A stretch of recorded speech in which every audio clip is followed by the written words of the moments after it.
pasado, de muchas maneras y de muchas formas, habló Dios a nuestros padres por medio de los profetas.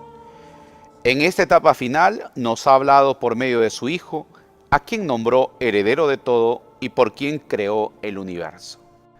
¿Qué tal? Estamos en estos días santos y días de gran importancia para nuestra fe. El Verbo se ha hecho carne y ha acampado entre nosotros, pero los suyos no lo han recibido. Este tiempo de Cuaresma, importante para nosotros, no puede pasar por nuestras vidas sin tener un proceso de conversión. Pero conversión en el Evangelio es una conversión no a la ley. Jesús invita a convertirnos para dar un paso más, para entrar en la lógica del reino de Dios.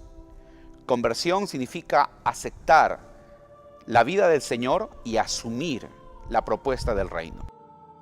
Vamos a hablar en estos momentos algunos detalles importantes sobre lo que es el ministerio de Jesús. Ubicamos el ministerio de Jesús en los evangelios y lo que tenemos de Jesús lo tenemos en los 4 evangelios. No tenemos esto de figuras como tan importantes en la historia, que estamos tan seguras de su existencia, como Alejandro Magno o algunos filósofos, como en el caso de Jesús, que tenemos documentos de él del año 70, es decir, 40 años después de su muerte. Y 40 años después de su muerte, solamente porque hay un acontecimiento que lo celebraremos el día Sábado Santo, que es su resurrección. Si no hay resurrección, no hubiera iglesia y tampoco existirían los evangelios. La resurrección pone en marcha un movimiento por el cual nosotros en la teología decimos que estamos en el final de los tiempos. Pero ¿quién es este Jesús al quien llaman Galileo? Porque judío es el que vive en la Judea, en la parte norte de aquel lugar llamado Palestina. Palestina así se llama a partir de la época de Adriano, cuando los romanos pusieron a ese lugar Palestina, haciendo referencia a los enemigos que tenían los judíos, los filisteos, Pelistín. Este lugar de la Palestina está dividida en 3, más o menos 2 regiones bien marcadas, con lo que es Samaria en medio, casi yendo al norte. Sabemos todo el tema complejo de la enemistad entre samaritanos y judíos, pero el norte es la Galilea, y de ahí procede Jesús, llamado Jesús Nazareno y el Galileo. Jesús nace en la Galilea, una zona bastante fértil que podríamos hablar toda opuesta totalmente al ambiente del sur, que viene a ser la Judea, con la capital que es Jerusalén, y donde está, digamos, como un centro importante de su producción, es toda la parte que hay de cultivo y ganadería, pero fundamentalmente el lago de Galilea. Lago que a veces aparece como mar de Galilea, debido a que en hebreo no existe la palabra lago, para un ambiente de gente que estaba mirando continuamente el desierto, pues la inmensidad de este llamado mar de Galilea, que son de unos 40 kilómetros por 28 kilómetros, era pues una fuente de abastecimiento de agua. El lago de Galilea, o mar de Tiberíades, porque es un lago ya que está también cerca de la ciudad, o sea, baña la orilla de la ciudad de Tiberíades, dedicada a Tiberio, era muy importante.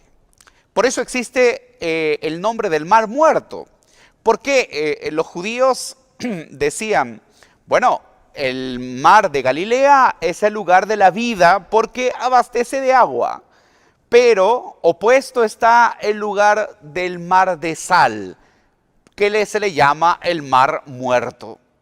Entonces, este lago de Galilea nace porque viene el río Jordán de la parte de los montes de Hermón, entra al mar de Galilea y después continúa su camino hacia el sur, terminando en el mar llamado de Sal, el Mar Muerto. Jesús era de Galilea y lo ubicamos en Nazaret. Nazaret, llamada la Flor, eso es lo que significa. Nazaret la Flor era un lugar de 500 familias más o menos que se conocían unas a otras. Las casas que han sido excavadas por los frailes franciscanos, recordemos un poco que los hijos de San Francisco estamos más de 8 siglos en la Tierra Santa, algo que nos ha permitido, antes que fuera el Estado de Israel, hacer las excavaciones arqueológicas, las primeras excavaciones arqueológicas en la parte de la Palestina, cuando era la Palestina todavía, antes de ser Estado de Israel. Entonces, las excavaciones revelaron estas casas que estaban hechas con la roca, con la piedra, que no era una piedra sólida, sino que podría excavarse en la roca y poder hacer viviendas. La zona de Nazaret, que estaba muy cerca de lo que era la ciudad llamada Séforis. Cuando Jesús nace y cuando Jesús está en esa formación de 10 años hasta los 18 seguramente, habría acompañado a su padre José. Estamos en el año de José, porque los nazarenos tenían la fama de ser buenos artesanos. Eran contratados para hacer arreglos en las casas, puertas, ventanas y seguramente algún tipo de arquitectura que ellos podían realizar, como el tallado de la piedra. Normalmente hemos hablado siempre de José el carpintero, pero la palabra tecnón tiene que ver más con el término que nos indica artesano. Y el artesano es el que trabaja no solamente con la madera, sino con todo tipo de material que podamos, ¿no?, tallar o moldear. La piedra, por ejemplo. Entonces, cerca de Nazaret estaba Séforis, que era una ciudad muy importante porque era la capital de toda esa parte y que tenía todos los atractivos de la cultura helénica. Seguramente Jesús acompañaría a José a realizar varios trabajos de este tipo, de artesano.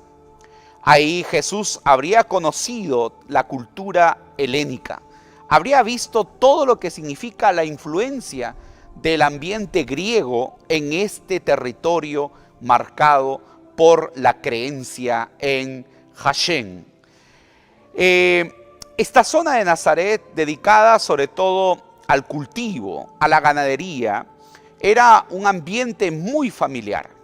Los nazarenos tenían una sinagoga, como lo demuestran las excavaciones arqueológicas. También la información del Nuevo Testamento nos dice que Jesús va a visitar la sinagoga de su pueblo de Nazaret, donde hay esa frase, no me dirán, médico, cúrate a ti mismo.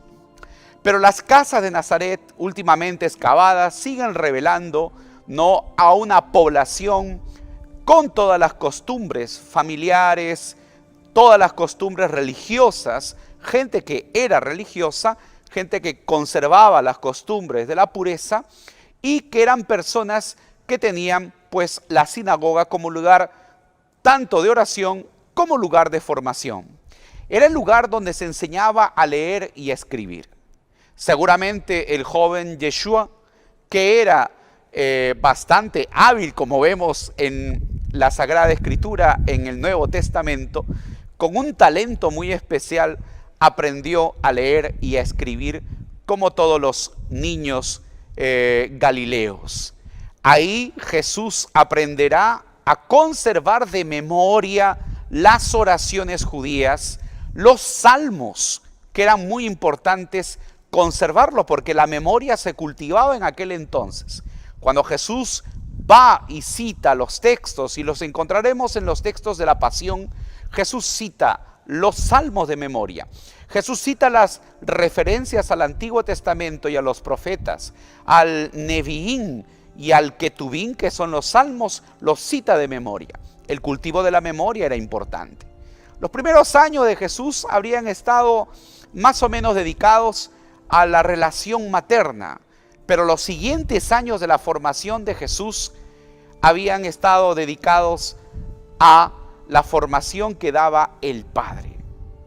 Y acá hay algo muy especial, porque Jesús, cuando desarrolla su ministerio, tiene cosas muy importantes. Si bien es cierto, a todo joven judío se le enseñaba de que tenía que ser astuto en los negocios, astuto en la vida, tenía que ser alguien observante de la ley, pero tenía que tratar a la mujer de un modo, un modo muy, digamos, clásico, que era en un ambiente patriarcal, entender que la mujer está sujeta solamente a las labores domésticas y solamente al tema de la reproducción. Encontramos que después el joven Jesús no une o llama a ser parte de su seguimiento a mujeres. Algo que es muy difícil en un ambiente como el de Jesús, y sobre todo para un maestro que se le conocía como maestro judío. Un rabí de la Galilea, un rabino de la Galilea, pero no por haber ido a una escuela, sino por haberse ganado ese prestigio de rabí. Pero bien, este es el ambiente de Nazaret.